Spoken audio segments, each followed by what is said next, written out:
Eye on the storm, snow, ice, and freezing rain, making a mess for the Tuesday morning commute. Watch out for slick and icy roads. The snow has been falling since early this morning, coating the streets. Things are running pretty smooth on the LI with most trains on or close. However, we are seeing cancellations and delays at JFK and LaGuardia airports. Good morning, everyone. I'm Jasmine Anderson. Long Island is getting its first significant snowfall of the season. Meteorologist Bill Corbell, what's the latest on the track and timing of this winter blast? Most of the worst part of the storm will be early this morning. There is an advisory for wintry weather across the island, and this morning is a perfect example of how a little bit of snow on untreated roads and surfaces can make it very, very slippery. But notice this whole thing is not very well organized on radar. The blue is snow, the green is rain. We're going to be on the edge of that and actually probably going to see a little bit of rain mixing in shortly, so we may not get a lot more accumulation. Also, temperatures will be rising above freezing as we get into late morning and afternoon. That will start to melt it off. But short term, roads are tough. We got some light snow out there, and we'll talk more about that in just a few minutes. For the latest on the storm, go to newsday.com and click Get More below the Newsday TV video box. A major development expected in the Gilgo killings today. Accused serial killer Rex Heuermann is expected in court.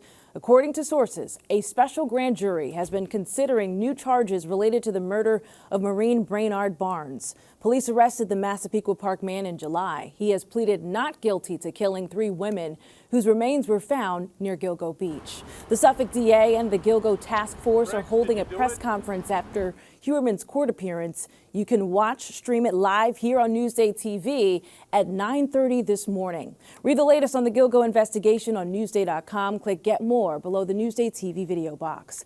A wild smash and grab burglary in Wantagh. Police say a group of 6 people crashed a stolen BMW into Simplex, then looted the store. They made off with sneakers and apparel yesterday evening. Police arrested Christopher Flores of Holbrook and a 16-year-old as they left the scene. The other 4 got away. A death investigation on the East End. Riverhead police say 56-year-old Thomas Sevier of Port Jefferson Station was crushed by a hangar door.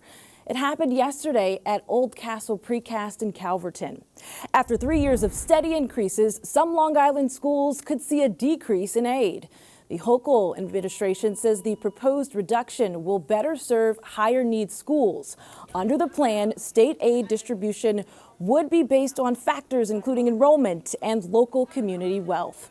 Iowa voters put Donald Trump a step closer to a rematch with President Joe Biden. The former Republican president is celebrating a record-setting win in the Iowa caucuses. He got more than 50% of the vote. Florida Governor Ron DeSantis was second, followed by former U.S. Ambassador Nikki Haley. Next up, New Hampshire. Update on our eroded beaches. An over $11 million beach restoration project will soon begin in Montauk. The Army Corps of Engineers has started moving equipment into the area for a major sand replenishment project. The Corps is expected to dredge about 450,000 cubic yards of sand from the seafloor and put it onto the beach. They dig it, come over here, hook up to a pipeline and pump it onto the beach. And as the beach grows, we just keep adding pipe to the pipeline to make the beach grow. The project is expected to take 6 weeks to complete. Time now for the latest winter storm update. Long Islanders starting their day by shoveling. This is the Walmart in East Yaphank. Meteorologist Bill Corbell, what's new right now? We're going to work our way out of the worst of this storm as we go through the morning. A couple of reasons. First of all, the temperature is going to start to rise a bit. There could be a little critical area of freezing rain. That's raindrops that freeze as they hit the ground, so that could be a problem. But after that, we should continue after the icy morning commute to change it over to just spotty light rain and snow through the afternoon. So we're not going to see a lot of accumulation, but you don't need much to make it very slippery. In fact, look at the storm as we look at the satellite radar view. It's rather disjointed. It moves quickly. It's out of here by this evening. So most of the action, the tougher driving conditions will be this morning. This afternoon, it should just be on the wet side. After that, it does turn a lot colder. Could ice up tonight where there's still some snow or puddles around. So here's futurecast. Again, blue is snow, green is rain, orange is mixed or frozen. But as we head into late morning and afternoon, look at this. It goes over to rain. Not heavy rain, but light rain. Scoots on out of here quickly, and we're out of this by the time we get into tonight and then it turns colder out there. So for the short term, we're looking for temperatures today to start to rise. We'll make it up into the 30s, so a little snow early, then mixing with rain, an inch or two, maybe a little bit more in western parts of the island. Again, that should all start to go away as we go through the afternoon. Look at the day planner again. Temperatures above freezing, critical to get this over to something other than light snow. Tonight, though, it gets cold. Look at this, 18 degrees. So watch out for icy spots again tonight where you haven't removed the snow. And yeah, winter returning. Look at these temperatures as we go through the week. Very cold, and maybe a little more light snow next Friday.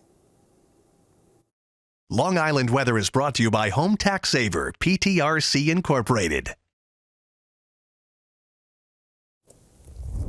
A police lieutenant is giving her equine brothers and sisters a sweet retirement. Macy Eglin takes us to Blue Line Stables in a story you'll see only in Newsday. Come on. That's my good boy. The love Sue Ralph has for her horses is clear as she cares for them at their barn in Smithtown. You know, I'd been around them since I was 5 years old. I got bit by the horse bug. But with these particular horses, there's a special bond because of their background. Sue is a lieutenant with the Southampton Police Department, and these horses served with Nassau County Police. Right now, Sue has 3 horses, 1 personal and 2 that have retired from Nassau's mounted unit. Simi has been here the longest. Sue says the now 37-year-old horse was with the unit at least 11 years, doing everything from routine public appearances to responding to protests. I wound up with Simi, I call him, back in 2015. And then it just snowballed from there. At one point, Sue had 4, and she has plans to adopt even more from Nassau in the future. They're like Pringles, you can't just have one. And soon, these former police horses will have a new detail, going from crowd control and police patrols to one-on-one sessions with other first responders. Sue founded a nonprofit called Blue Line Stables, not only to ensure these horses have a safe home after retirement, but also to provide horse therapy to police, firefighters, and EMS workers struggling with PTSD. What better way to have first responders helping treat first responders? Over the years, Sue plans to grow the nonprofit and expand into a bigger piece of land. Until then, her horses are enjoying their retirement with relaxing aromatherapy, equine massage, and plenty of treats baked with love by Sue. They're spoiled, very spoiled. Reporting for NewsdayTV, I'm Macy Eglin. As they should be. Read more about Blue Line Stables on Newsday.com. Click Get More below the Newsday TV video box.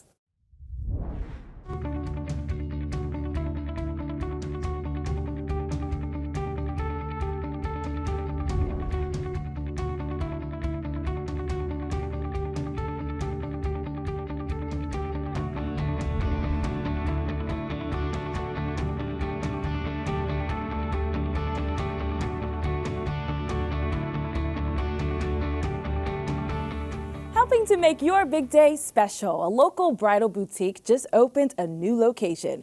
Elisa DiStefano has a story you'll see only in Newsday.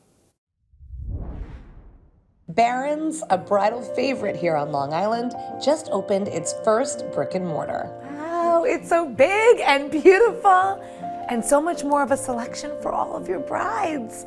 Congratulations. Thank you very, very much. The brand new boutique in Merrick is 5 times larger than their booth at Tri-County in Levittown, where they've been bustling with brides buying their handmade veils and headpieces for the past 25 years. We make our products from the scratch. We try to make it by ourselves. We try to make it very special, unique, different, and something very, very nice. It's what we do. We try to make it the special day of the wedding a little bit more special. With the new store, they hope to create a special shopping experience too. Bringing me back to my bridal moment. It's been a decade. And you make all of this yourself, custom. All pieces handmade, custom made, one of a kind. Look at how this The veils, sparkles. They now have more space to showcase the veils and headpieces that they make here, along with jewelry and accessories. You don't mind that I keep this on for a little while, do you? I think I might be more in the market, though, for some baptismal outfits here. We carry very nice gowns, long gowns for the baby. Gowns come with a nice bonnet. We carry the headbands for them, all kinds of accessories. A beautiful selection for boys, boys too. as well. One-stop shop here. There's also a communion section. I'm sure they feel so special coming in here. You won't find anything in the store online or on social media. It's all here. Barron's Bridal built its following and bridal buzz by word of mouth only. We try to make it everything unique, special, just one of a kind. Elisa DiStefano, Newsday TV. Dun, dun, dun, dun, dun, dun. Absolutely beautiful and everything made with love. Read more about this bridal shop on Newsday.com. Just click Get More below the Newsday TV video box. We are the people that go to meetings, look at the documents for you. That means a lot to the people who influence policy. It means a lot to our readers. Newsday, covering Long Island like no one else can. I'm Jasmine Anderson. Everyone stay safe out there. Thank you so much for watching. We'll leave you with a look at your hyperlocal 7-day forecast.